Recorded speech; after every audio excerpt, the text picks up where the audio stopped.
Welcome, everyone. Today, we're diving into chapter one of selecting effective treatments. This chapter lays out the foundation for treatment planning and how we, as counselors and mental health professionals, make systemic and ethical and evidence-based decisions based about the care we provide. In this chapter, we explored the purpose of treatment planning, the models that guide us, and the key considerations that help us match the right interventions. Okay. Um, so we started off talking about the definition and treatment and everything. We got to define what we're talking about, define the construct. So treatment planning is a systemic process of assessing client needs, setting goals, and selecting interventions based on evidence and client context. Why does this matter? Because it provides a roadmap for both the client and the clinician, enhances accountability and measurable outcomes, and it facilitates communication across multidisciplinary teams. So when you're working, you're going to be working with social workers, you're going to work with psychiatric nurses, you're going to be working with psychiatrists, you're going to be working with psychologists, and you're going to be working with other therapists, and that's your multidisciplinary team. Okay. And if you're in the school, that might include the principal, it's going to include the school social worker, it's going to include the teacher sometimes. Okay. It matters because of ethical and professional obligations. These are required by most agencies, insurance companies, and ethical codes. Treatment planning. It's tied to documentation and continuity of care. Okay. The continuity of care is very important. So, an example could be if a client is referred for anxiety, a treatment plan keeps everyone, the client, the counselor, the psychiatrist, aligned on the goals, such as reducing panic attacks from 3 times a week to once every 2 weeks or over a 3 month period. Um, the systemic approach to selecting treatment plans is emphasizes a comprehensive systemic framework. And there are 5 key points here. Number one, assessment, gathering holistic data about the client. Number two, the diagnosis, using the DSM-5 TR or the ICD-11 criteria carefully and ethically. Case conceptualization, integrating assessment data, theory, and client context to explain the problem. Treatment selection, choosing empirically supported interventions. And implementation and evaluation, monitoring progress and making adjustments. The importance of matching treatment to client variables include things as of cultural background, readiness for change, and we're going to talk about the stages of the change model, co-occurring disorders, and client preferences. When we look at evidence-based practices and its challenges, one thing we got to know is integrating the best available research, clinical expertise, and client value or preferences. And this benefits the client outcomes, the improved client outcome uh, by ensuring that you have research found sound techniques and practices that have shown to give great results. Meet professional and funding expectations. When you are a professional, you want to have expectations on the outcomes your client going to have, and you want to make sure that the outcomes are sound. Some of the challenges are that research may not reflect real world diversity because of cultural bias, and it's something that we have been talking in class for the last 2 weeks about how a lot of the research is not actually representative of a lot of populations that we might be dealing with. So you got to be understanding and cautious when it's evidence-based. Who is it evidence-based on, and what kind of issues do those clients have that the population you have might not work, or the perspective your client have as far as their culture, they might not sit too well with them. Okay, so those are some of the things you got to think about when you're doing evidence-based as far as a real-world diversity. And clinicians must balance fidelity to research protocols with flexibility.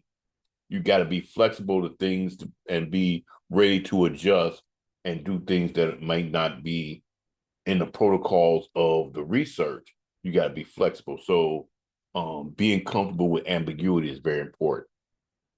Okay. Example of this would be an exposure-based treatment, for example, for anxiety, might have strong research support, but may need adaptation for a client from a cultural background where certain exposures can be re-traumatizing or culturally inappropriate. Now, there are two models as far as treatment plan I want to go over.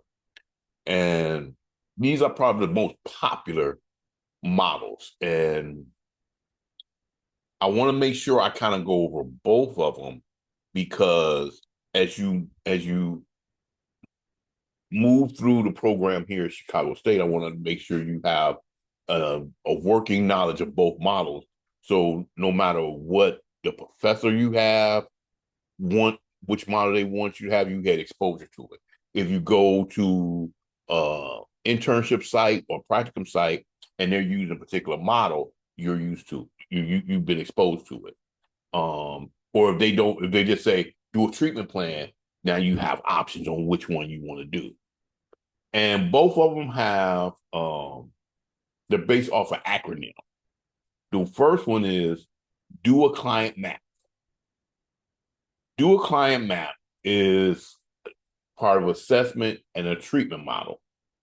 Okay. The D stands for diagnosis. The O stands for objectives. The A stands for assessment data. The C stands for clinical formulation. The L stands for life context. The I stands for interventions. The E stands for evaluation. The N stands for next steps. The T stands for treatment plan. And then you have MAP, monitoring, adjusting, planning. Do a client map.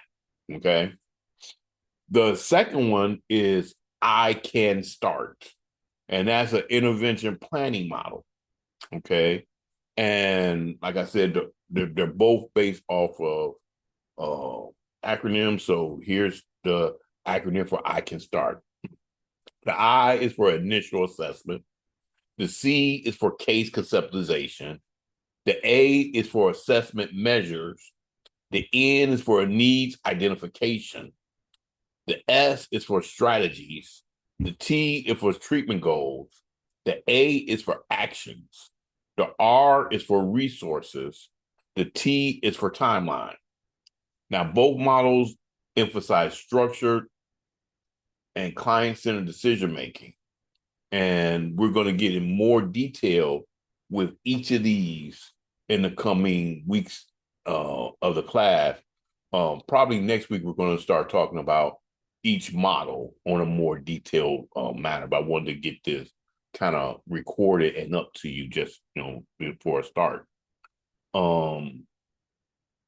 Cultural and contextual considerations. Cultural humility in treatment selection is very, very important to be able to understand the culture of the person, your client that you're dealing with, and how that influence and impact the way they see the world and how they're going to navigate their way through the world. Using frameworks like addressing or the respectful model to integrate identity factors, understanding systemic barriers, racism, sexism, poverty, that affect client engagement, ethical mandate. Treatment must be culturally responsive and contextually grounded.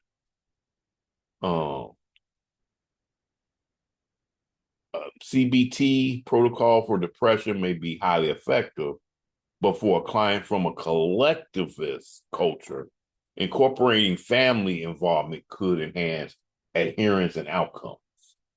Because it's like you have a lot of oppressed groups like the Latino uh, culture and the African American culture, in a lot of ways are more collectivists. They don't look at the individuals. Now you have some people in the African American culture and the Latino culture that do, but overall the cultures are more collective. So you might need to incorporate in the treatment the individual's core group, right? Their family. And the family don't necessarily have to be strictly blood. It could be, you know, ties, soul ties, because a lot of times you have cultures where you have really, really close friends that become like family. Okay. Common pitfalls in treatment selection is the over reliance on one's preferred theoretical orientation without considering the client's fit. Okay. And it's just similar to what we were just talking about with the CBT. Uh, it might be very good working with a lot of clients, but if you have a client that's like have a collective uh, outlook on life, it might not work out as well. Um, and if you're person centered, and the person is from a culture where they're not used to being introspective, they need to have more direction. Um, that might not work. Failing to update the plan when progress stalls.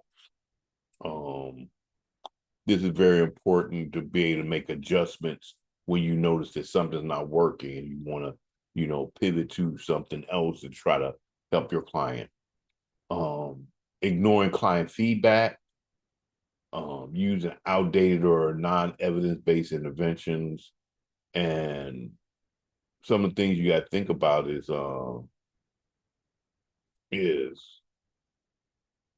time, like real or hypothetical, where sticking rigidly to one's approach might harm rather than help a client. Um, when you look at practical applications, the activity ideas like present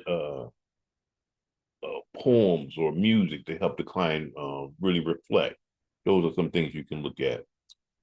But chapter one lays the groundwork for ethical, effective treatment planning, and it enhances our role as not just to pick a treatment we like, but thoughtfully match interventions to the unique client in front of us, considering evidence, clinical wisdom, and the client's lived reality.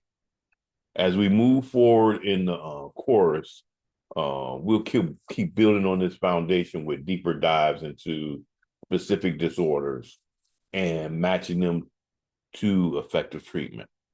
So that will kind of like sum up our talk on treatment planning in chapter one of your book. Thank you.